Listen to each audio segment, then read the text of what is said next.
தஹஜ்ஜுடைய நேரத்தில் 4 அமல்களை நாங்கள் செய்ய வேண்டும். முதலாவது என்னவென்றால், நாங்கள் வுது செய்து கொண்டு ஆரம்பத்திலே தொழுகையில் ஈடுபடக்கூடாது.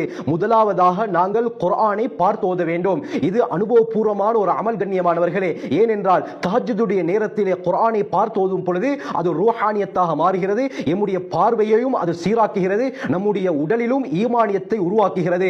குர்ஆனை நாங்கள் பார்த்து ஓதியதற்கு பிறகு அதற்கு பிறகு இரண்டாவது அமலாக நாங்கள் தொழுகையிலே ஈடுபட வேண்டும். அதுவும் தொழுகையிலே குர்ஆனை ஓதி நாங்கள் ஈடுபட வேண்டும். இந்த தொழுகையை நிறைவேற்றியதற்கு பிறகு மூன்றாவது அமல் என்னவென்றால், நாங்கள் செய்த தப்பு தவறுக்காக வேண்டி இஸ்திக்ஃபார், பாவ மன்னிப்பு தேட வேண்டும். அருமையானவர்களை, நான் ஏற்கனவே ஒரு பதிவுல சொல்லியிருக்கிறேன், குறைந்தது 500 தடவையாவது நீங்கள் அதே இடத்தில் அமர்ந்து கண்ணை மூடிக்கொண்டு மன ஓர்மையுடன் அஸ்தக்ஃபிருல்லாஹ் அல்லது லா ஹவ்ல வலா குவத்த இல்லா பில்லாஹ் அல்லது ரப்பிக்ஃபிர்லி என்ற வார்த்தைகளை நீங்கள் சொல்லுங்கள். உங்களுடைய உள்ளம் எந்த அளவுக்கு நிம்மதியாக மாறுகிறது என்பதை பார்க்க வேண்டும்.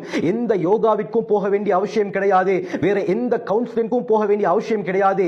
இந்த கவுன்சிலிங் போதும் கண்ணியமானவர்களே.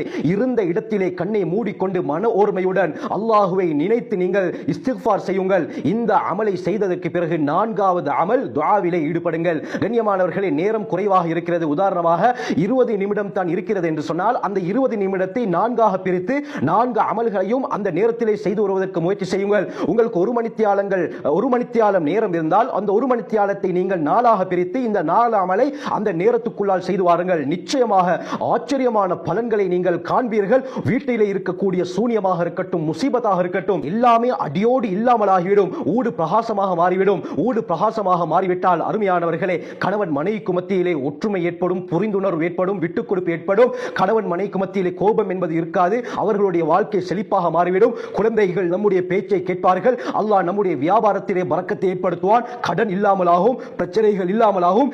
ஏராளமான பிரச்சனைக்குரிய தீர்வு இந்த தஹஜ்ஜுத் தான்.